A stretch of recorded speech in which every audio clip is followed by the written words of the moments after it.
A Service of Danger. By Amelia B. Edwards.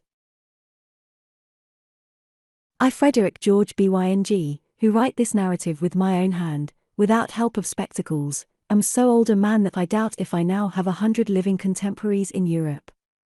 I was born in 1780, and I am 89 years of age. My reminiscences date so far back that I almost feel, when I speak of them, as if I belonged to another world. I remember when news first reached England of the taking of the Bastille in 1789.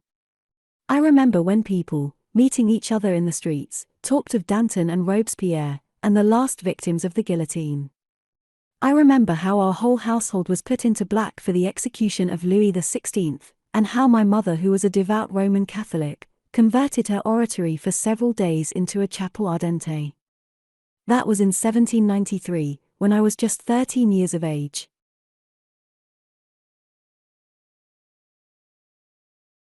Three years later, when the name of General Bonaparte was fast becoming a word of power in European history, I went abroad, and influenced by considerations which have nothing to do with my story, entered the Austrian army. A younger son of a younger branch of an ancient and noble house, and distantly connected, moreover, with more than one great Austrian family, I presented myself at the court of Vienna under peculiarly favorable auspices. The Archduke Charles, to whom I brought letters of recommendation, accorded me a gracious welcome, and presented me almost immediately upon my arrival with a commission in a cavalry corps commanded by a certain Colonel von Buste, than whom a more unpopular officer did not serve in the imperial army. Hence, I was glad to exchange, some months later, into Liechtenstein's cuirassiers. In this famous corps, which was commanded by his uncle the Prince of Liechtenstein, my far-off cousin, Gustav von Liechtenstein, had lately been promoted to a troop. Serving in the same corps, sharing the same hardships, incurring the same dangers, we soon became sworn friends and comrades. Together we went through the disastrous campaign of 1797, and together enjoyed the brief interval of peace that followed upon the Treaty of Campo Formio and the Cession of Venice. Having succeeded in getting our leave of absence at the same time, we then travelled through Styria and Hungary. Our tour ended, we came back together to winter quarters in Vienna. When hostilities were renewed in 1800, we joyfully prepared to join the army of the Inn. In peace or war, at home or abroad, we too held fast by each other. Let the world go round as it might, we at least took life gaily, accepted events as they came, and went on becoming truer and stancher friends with every passing day. Never were two men better suited. We understood each other perfectly. We were nearly of the same age, we enjoyed the same sports, read the same books, and liked the same people. Above all, we were both passionately desirous of military glory, and we both hated the French. Gustav von Liechtenstein, however, was in many respects, both physically and mentally, my superior. He was taller than myself, a finer horseman, a swifter runner, a bolder swimmer, a more graceful dancer. He was unequivocally better looking, and having to great natural gifts superadded a brilliant university career at both Göttingen and Leipzig, he was as unequivocally better educated. Fair-haired, blue-eyed, athletic half-dreamer and poet, half-sportsman and soldier, now lost in mists of speculative philosophy, now given up with keen enthusiasm to military studies, the idol of his soldiers, the bow sabre of his corps, Gustav von Liechtenstein was then, and has ever since remained, my ideal of a true and noble gentleman. An orphan since his early childhood, he owned large estates in Franconia, and was, moreover, his uncle's sole heir. He was just 20 when I first came to know him personally in Vienna in 1796, but his character was already formed, and he looked at least 4 years older than his age. When I say that he was even then, in accordance with a family arrangement of long standing, betrothed to his cousin, Constance von Adelheim, a rich and beautiful Franconian heiress, I think I shall have told all that need be told of my friend's private history.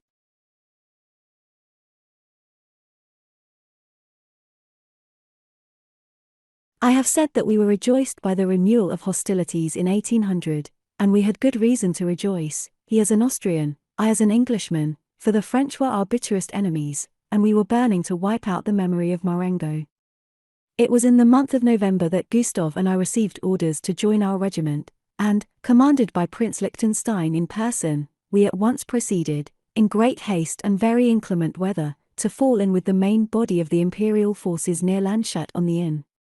The French, under Moreau, came up from the direction of Ampfing and Moldorf, while the Austrians, 60,000 strong, under the Archduke John, advanced upon them from Dorfen. Coming upon the French by surprise in the close neighborhood of Ampfing on the 30th, we fell upon them while in line of march, threw them into confusion, and put them to the rout. The next day they fell back upon that large plateau which lies between the Isar and the Inn, and took up their position in the forest of Hohenlinden. We ought never to have let them so fall back. We ought never to have let them entrench themselves in the natural fastnesses of that immense forest which has been truly described as a great natural stockade between 6 and 7 leagues long, and from a league to a league and a half broad. We had already achieved a brilliant coup, and had our general known how to follow up his success, the whole fortune of the campaign would in all probability have been changed. But the Archduke John, though a young man of ability and sound military training, wanted that boldness which comes of experience, and erred on the side of overcaution. All that day, the 2nd of December, it rained and sleeted in torrents. An icy wind chilled us to the bone. We could not keep our campfires alight. Our soldiers, however, despite the dreadful state of the weather, were in high spirits, full of yesterday's triumph, and longing for active work. Officers and men alike, we all confidently expected to be on the heels of the enemy soon after daybreak, and waited impatiently for the word of command. But we waited in vain. At midday the Archduke summoned a council of his generals. But the council by and by broke up, the afternoon wore on, the early winter dusk closed in, and nothing was done. That night there was discontent in the camp. The officers looked grave. The men murmured loudly, as they gathered round the sputtering embers and tried in vain to fence off the wind and rain. By and by the wind ceased blowing and the rain ceased falling, and it began to snow. At midnight, my friend and I were sitting together in our little tent, trying to kindle some damp logs, and talking over the day's disappointment. "It is a brilliant opportunity lost," said Gustav, bitterly. "We had separated them and thrown them into confusion, but what of that, when we have left them this whole day to reassemble their scattered forces and reform their broken battalions? The Archduke Charles would never have been guilty of such an oversight. He would have gone on forcing them back, column upon column, till soon they would have been unable to fly before us. They would have trampled upon each other, thrown down their arms, and been all cut to pieces or taken prisoners." "Perhaps it is not yet too late," said I. "Not yet too late," he repeated. "Gott im Himmel. Not too late, perhaps to fight hard and get the worst of the fight, but too late to destroy the whole French army, as we should have destroyed it this morning. But, there. Of what use is it to talk? They are all safe now in the woods of Hohenlinden. Well, then, we must rout them out of the woods of Hohenlinden, as we routed the wild boars last winter in Franconia," I said, smiling. But my friend shook his head. "Look here," he said, tearing a leaf from his pocketbook, and, with a few bold strokes, sketching a rough plan of the plateau and the 2 rivers. "The forest is pierced by only 2 great roads, the road from Munich to Wasserburg, and the road from Munich to Moldorf. Between the roads, some running transversely, some in parallel lines, are numbers of narrow footways, known only to the peasants, and impassable in winter. If the French have had recourse to the great thoroughfares, they have passed through ere this, and taken up their position on some good ground beyond, but if they have thrown themselves into the forest on either side, they are either taking refuge in thickets whence it will be impossible to dislodge them, or they are lying in wait to fall upon our columns when we attempt to march through. I was struck by the clearness of his insight and his perfect mastery of the situation. "What a general you will make by and by, Liechtenstein!" I exclaimed. "I shall never live to be a general, my dear fellow," he replied gloomily. "Have I not told you before now that I shall die young?" "Pshaw, a mere presentiment." "A mere presentiment, but a presentiment of which you will some day see the fulfillment." I shook my head and smiled incredulously, but Liechtenstein, stooping over the fire, and absorbed in his own thoughts, went on, more, as it were, to himself than to me. "Yes," he said, "I shall die before I have done anything for which it might be worth while to have lived. I am conscious of power, I feel there is the making of a commander in me, but what chance have I? The times are rich in great soldiers. Ah, if I could but once distinguish myself, if I could but achieve one glorious deed before I die. My uncle could help me if he would. He could so easily appoint me to some service of danger, but he will not. It is in vain to ask him. There was last year's expedition, you remember how I implored him to let me lead the assaulting party at Mannheim. He refused me. Von Rank got it, and covered himself with glory. Now if we do have a battle tomorrow." "Do you really think we shall have a battle tomorrow?" I said eagerly. "I fancy so, but who can answer for what the Archduke may do? Were we not confident of fighting today?" "Yes, but the Prince of Liechtenstein was at the council." "My uncle tells me nothing," replied Gustav, dryly. And then he went to the door of the tent and looked out. The snow was still coming down in a dense drifting cloud, and notwithstanding the heavy rains of the last few days, was already beginning to lie upon the ground. "Pleasant weather for a campaign," said Gustav. "I vote we get a few hours' sleep while we can." And with this he wrapped himself up in his cloak and lay down before the fire. I followed his example, and in a few moments we were both fast asleep.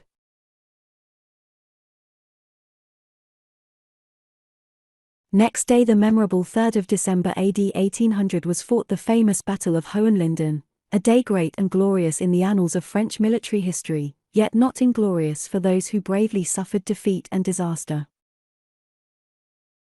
I will not attempt to describe the conflict in detail, that has been done by abler pens than mine.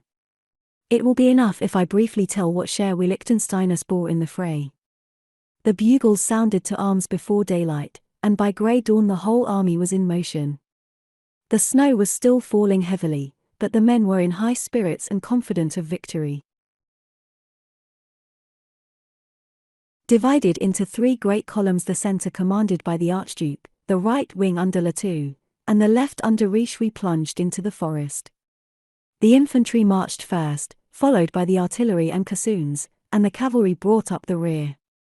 The morning, consequently, had far advanced, and our comrades in the van had already reached the farther extremity of the forest, when we, with the rest of the cavalry, crossed, if I may so express it, the threshold of those fatal woods. The snow was now some 14 inches deep upon the ground, and still falling in such thick flakes as made it impossible to see 20 yards ahead. The gloomy pine trees closed round our steps in every direction, thick-set, uniform, endless. Except the broad chaussee, down which the artillery was lumbering slowly and noiselessly, no paths or side tracks were distinguishable. Below, all was white and dazzling; above, where the wide-spreading pine branches roofed out the leaden sky, all was dark and oppressive. Presently the Prince of Liechtenstein rode up, and bade us turn aside under the trees on either side of the road till Kohlrath's reserves had passed on. We did so, dismounted, lit our pipes, and waited till our turn should come to follow the rest.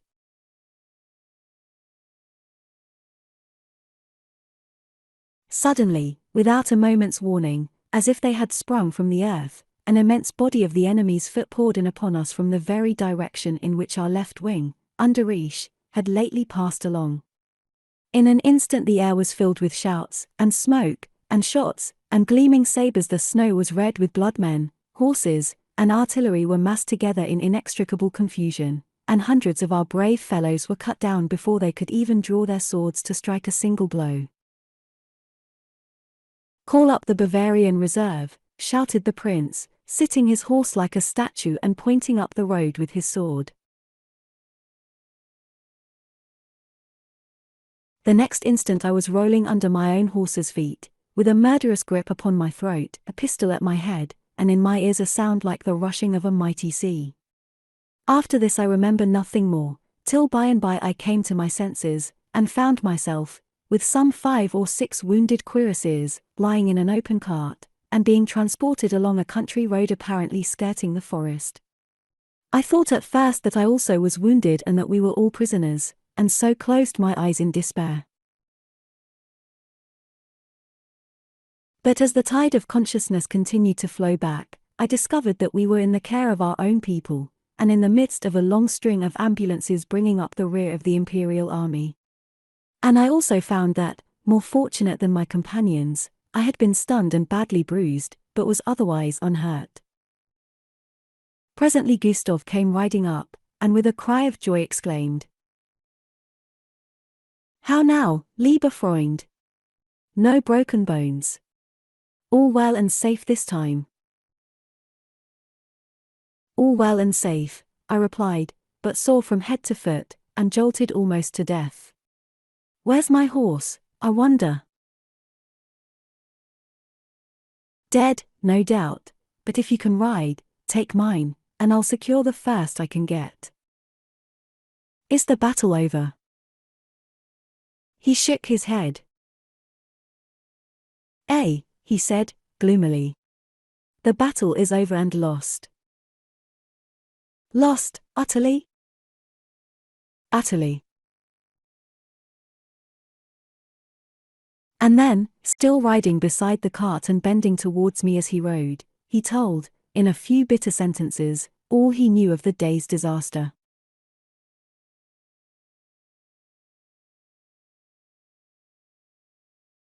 Moreau, the generals Grouchy and Grandjean, had, it seemed, lain in wait with the main body of his army at the farther end of the forest, where the great Munich and Wasserburg road debouches upon the open plain, in order to drive our forces back as soon as the heads of the first columns should emerge on that side, while Ney, prepared to execute a similar maneuver with his division, was stationed for the same purpose at the mouth of the other great chaussee. Richepance, meanwhile, separated by an accident from half his brigade, instead of retreating, advanced with great intrepidity, and fell upon us flank and rear, as I have said, when we least expected danger. Thus it was that the imperial army was attacked and driven back upon itself from 3 points, and defeated with great slaughter. "As for our losses," said Liechtenstein, "heaven only knows what they are. It seems to me that we have scarcely a gun or a baggage wagon left, while our men, herded together, trampled, cut down by thousands got. I cannot bear to think of it." That night we retired across the Inn and halted upon the Tyrolean side, making some show of defense along the line of the river, in the direction of Salzburg. Our men, however, had none of the spirit of resistance left in them. They seemed as if crushed by the magnitude of their defeat. Hundreds deserted daily. The rest clamored impatiently for a retreat. The whole camp was in dismay and disorder. Suddenly, none could exactly tell how, a rumor went about that Moreau was about to attempt the passage of the Lower Inn. This rumor soon became more definite. The point chosen was distant some 3 or 4 marches from that where we were now posted. All the boats upon the Isar had been seized and sent down the river as far as Munich. From Munich they were about to be transported overland to the nearest point upon the Inn. 2 bridges of boats were then to be thrown across the river, and the French battalions were to march over to our attack. Such was the information which the peasantry brought to our camp, and which was confirmed by the scouts whom we sent out in every direction. The enemy's movements were open and undisguised. Confident of success and secure in our weakness, he disdained even the semblance of strategy. On the 4th of December the Archduke called another council of war, and some hours before daybreak on the morning of the 5th, our whole right wing was dispatched to the point at which we anticipated an attack. At dawn, Gustav, who had been out all night on duty, came in wet and weary, and found me still asleep. "Rouse up, dreamer," he said. "Our comrades are gone, and now we can sing De Profundis for ourselves." "Why for ourselves?" I asked, raising myself upon my elbow. "Because Riche is gone, and, if I am not very much mistaken, we shall have to fight the French without him." "What do you mean?" "Riche is gone to repulse the threatened attack down the river." "I mean that my mind misgives me about that attack. Moreau is not wont to show his cards so plainly. I have been thinking about it all night, and the more I think of it, the more I suspect that the French have laid a trap, and the Archduke has walked into it." And then, while we lit our fire and breakfasted together off our modest rations of black bread and soup, my friend showed me, in a few words, how unlikely it was that Moreau should conduct any important operation in so ostentatious a fashion. His object, argued Liechtenstein, was either to mislead us with false rumors, and then, in the absence of Riche's division, to pour across the river and attack us unexpectedly, or, more probably still, it was his design to force the passage of the upper Inn and descend upon us from the hills to our rear. I felt a sudden conviction that he was right. "It is so, it must be so," I exclaimed. "What is to be done?" "Nothing unless to die hard when the time comes." "Will you not lay your suspicions before the Archduke?" "The Archduke would not thank me, perhaps, for seeing farther than himself. Besides, suspicions are nothing. If I had proof positive. If my uncle would but grant me a party of reconnaissance. By heaven! I will ask him." "Then ask him one thing more, get leave for me to go with you." At this moment 3 or 4 drums struck up the rappel, were answered by others and again by others far and near, and in a few seconds the whole camp was alive and stirring. In the meanwhile, Liechtenstein snatched up his cap and rushed away, eager to catch the prince before he left his tent. In about half an hour he came back, radiant with success. His uncle had granted him a troop of 20 men, with permission to cross the Inn and reconnoiter the enemy's movements. "But he will not consent to let thee join, mein Bruder," said Gustav, regretfully. "Why not?" "Because it is a service of danger, and he will not risk the life of a second officer when one is enough." "Pshaw! As if my life were worth anything. But there, it's just my luck. I might have been certain he would refuse. When do you go?" "At midday. We are to keep on this side following the road to Newbev until we find some point narrow enough to swim our horses over. After that, we shall go round by any unfrequented ways and bridle paths we can find, get near the French camp as soon as it is dusk, and find out all we can." "I'd have given my black Mustang to be allowed to go with you." "I don't half forgive the prince for refusing," said Gustav. "But then, you see, not a man of us may come back, and after all, it's more satisfactory to get one's billet on the open battlefield than to be caught and shot for a spy." "I should prefer to take my chance of that." "I am not quite sure that I should prefer it for you," said my friend. "I have gained my point, I am glad to go, but I have an impression of coming disaster." "Ah! You know I don't believe in presentiments." "I do know it, of old. But the sons of the House of Liechtenstein have reason to believe in them." I could tell you many a strange story if I had time. But it is already 10, and I must write some letters and put my papers in order before I start. With this he sat down to his desk, and I went out, in order to leave him alone while he wrote. When I came back, his charger was waiting outside in care of an orderly. The troop had already assembled in an open space behind the tent, and the men were busy tightening their horses' girths, looking to the locks of their pistols, and gaily preparing to be gone. I found Liechtenstein booted and spurred and ready. A letter and a sealed packet lay upon the table, and he had just opened a locker to take a slice of bread and a glass of Kirschwasser before starting. "Thank heaven you are come," he said. "In 3 minutes more I should have been gone. You see this letter and packet, I entrust them to you. The packet contains my watch, which was my father's, given to him by the Empress Catherine of Russia, my hereditary star and badge as a Count of the early Roman Empire, my will, my commission, and my signet ring.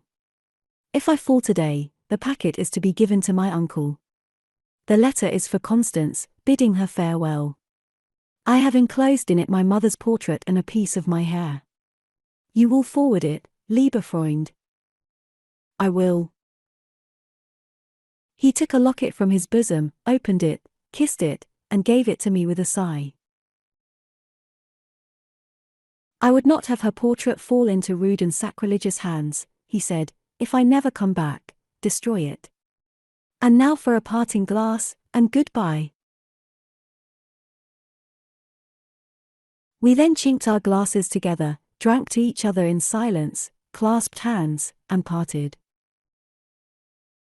Away they rode through the heavy mire and beating rain, 20 picked men, 2 and 2, with their captain at their head. I watched them as they trotted leisurely down the long line of tents, and when the last man had disappeared, I went in with a heavy heart, telling myself that I should perhaps never see Gustav von Liechtenstein again. Throughout the rest of the day it continued to rain incessantly. It was my turn that night to be on duty for 5 hours, to go the round of the camp, and to visit all the outposts. I therefore made up the best fire I could, stopped indoors, and, following my friend's example, wrote letters all the afternoon. About 6 in the evening the rain ceased, and it began to snow. It was just the Hohenlinden weather over again.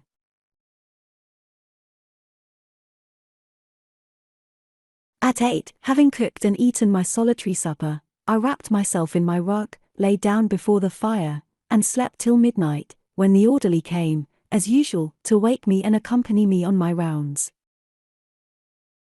"Dreadful weather, I suppose, Fritz?" I said, getting up unwillingly, and preparing to face the storm. "No, mein Herr, it is a beautiful night." I could hardly believe him. But so it was. The camp lay around us, one sheet of smooth dazzling snow. The clouds had parted, and were clearing off rapidly in every direction, and just over the Archduke's tent where the imperial banner hung drooping and heavy, the full moon was rising in splendor. A magnificent night, cold, but not piercing, pleasant to ride in, pleasant to smoke in as one rode. A superb night for trotting leisurely round about a peaceful camp, but a bad night for a reconnoitering party on hostile ground, a fatal night for Austrian whitecoats in danger of being seen by vigilant French sentries. Where now were Gustav and his troop? What had they done? What had happened since they left? How soon would they come back? I asked myself these questions incessantly. I could think of nothing else. I looked at my watch every few minutes. As the time wore on, the hours appeared to grow longer. At 2 o'clock, before I had gone half my round, it seemed to me that I had been all night in the saddle. From 2 to 3, from 3 to 4, the hours dragged by as if every minute were weighted with lead. "The Graf von Liechtenstein will be coming back this way, mein Herr," said the orderly, spurring his horse up beside mine, and saluting with his hand to the side of his helmet as he spoke. "Which way? Over the hill, or down in the hollow?" Through the hollow, mein Herr. That is the road by which the Herr Graf rode out, and the river is too wide for them to cross anywhere but upstream. Then they must come this way. Yes, mein Herr. We were riding along the ridge of a long hill, one side of which sloped down towards the river, while on the other side it terminated in an abrupt precipice overhanging a narrow road or ravine, some 40 feet below. The opposite bank was also steep, though less steep than that on our side, and beyond it the eye travelled over a wide expanse of dusky pine woods, now white and heavy with snow. I reined in my horse the better to observe the scene. Yonder flowed the Inn, dark and silent, a river of ink winding through meadow flats of dazzling silver. Far away upon the horizon rose the mystic outlines of the Franconian Alps. A single sentry, pacing to and fro some 400 yards ahead, was distinctly visible in the moonlight, and such was the perfect stillness of the night that, although the camp lay at least 2.5 miles away, I could hear the neighing of the horses and the barking of the dogs. Again I looked at my watch, again calculated how long my friend had been absent. It was now 4:15 a.m., and he had left the camp at midday. If he had not yet returned, and of course he might have done so at any moment since I had been out on duty, he had now been gone 16 hours and a quarter. 16 hours and quarter. Time enough to have ridden to Munich and back. The orderly again brought his horse up abreast with mine.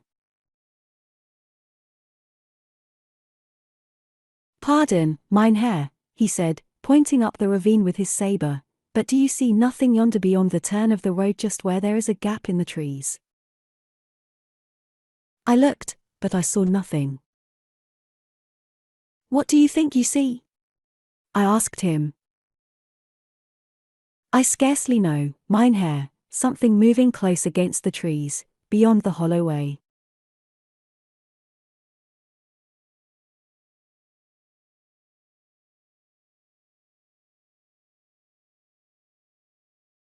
"Where the road emerges upon the plain and skirts the pine woods?" "Yes, mein Herr, several dark objects are.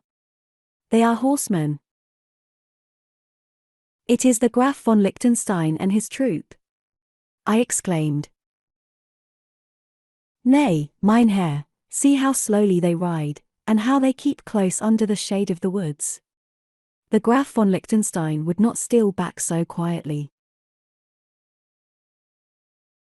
I stood up in my stirrups, shaded my eyes with my hand, and stared eagerly at the approaching cavalcade. They were perhaps half a mile away as the crow flies, and would not have been visible from this point but for a long gap in the trees on this side of the hill. I could see that they were soldiers. They might be French, but, somehow, I did not think they were. I fancied, I hoped, they were our own Liechtensteiners come back again. "They are making for the hollow way, mein Herr," said the orderly.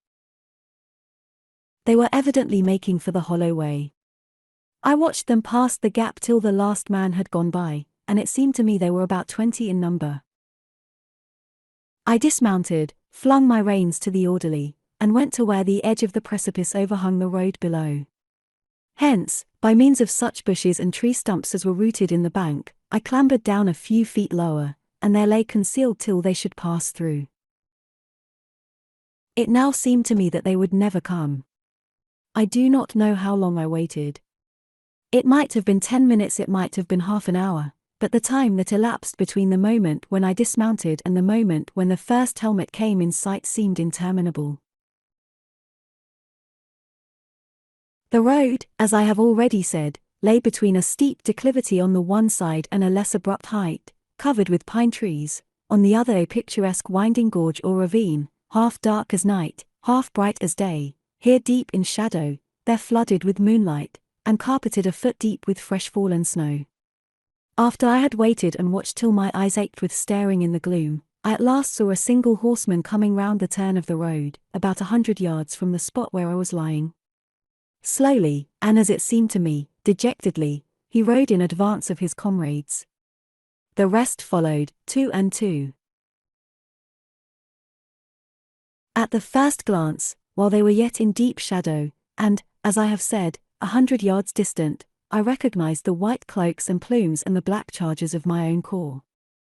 I knew at once that it was Liechtenstein and his troop. Then a sudden terror fell upon me. Why were they coming back so slowly? What evil tidings did they bring? How many were returning? How many were missing? I knew well, if there had been a skirmish, who was sure to have been foremost in the fight. I knew well, if but 3 or 4 had fallen, who was sure to be one of the fallen. These thoughts flashed upon me in the first instant when I recognized the Liechtenstein uniform. I could not have uttered a word, or have done anything to attract the men's attention, if it had been to save my life. Dread paralyzed me. Slowly, dejectedly, noiselessly, the first cuirassier emerged into the moonlight, passed on again into the gloom, and vanished in the next turn of the road. It was but for a moment that the moonlight streamed full upon him, yet in that moment I saw there had been a fray, and that the man had been badly wounded. As slowly, as dejectedly, as noiselessly, with broken plumes and battered helmets, and cloaks torn and blood-stained, the rest came after, two and two, each pair, as they passed, shining out momentarily, distinctly, like the images projected for an instant upon the disk of a magic lantern. I held my breath and counted them as they went by, first one alone, then 2 and 2, till I had counted 18 riding in pairs. Then one alone, bringing up the rear. Then I waited, I watched, I refused to believe that this could be all. I refused to believe that Gustav must not presently come galloping up to overtake them. At last, long after I knew it was in vain to wait and watch longer, I clambered up again, cramped, and cold, and sick at heart, and found the orderly walking the horses up and down on the brow of the hill. The man looked me in the face, as if he would fain have asked me what I had seen. It was the Graf von Liechtenstein's troop, I said, by an effort, but the Graf von Liechtenstein is not with them.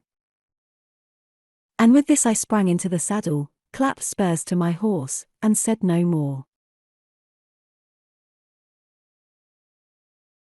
I had still 2 outposts to visit before finishing my round, but from that moment to this I have never been able to remember any one incident of my homeward ride.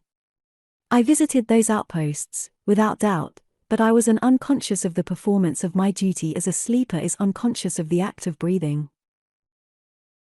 Gustav was the only man missing. Gustav was dead. I repeated it to myself over and over again. I felt that it was true. I had no hope that he was taken prisoner. No, he was dead. He had fallen, fighting to the last. He had died like a hero. But he was dead. At a few minutes after 5, I returned to camp. The first person I met was von Blumenthal, the Prince of Liechtenstein's secretary. He was walking up and down outside my tent, waiting for me. He ran to me as I dismounted. "Thank heaven you are come," he said.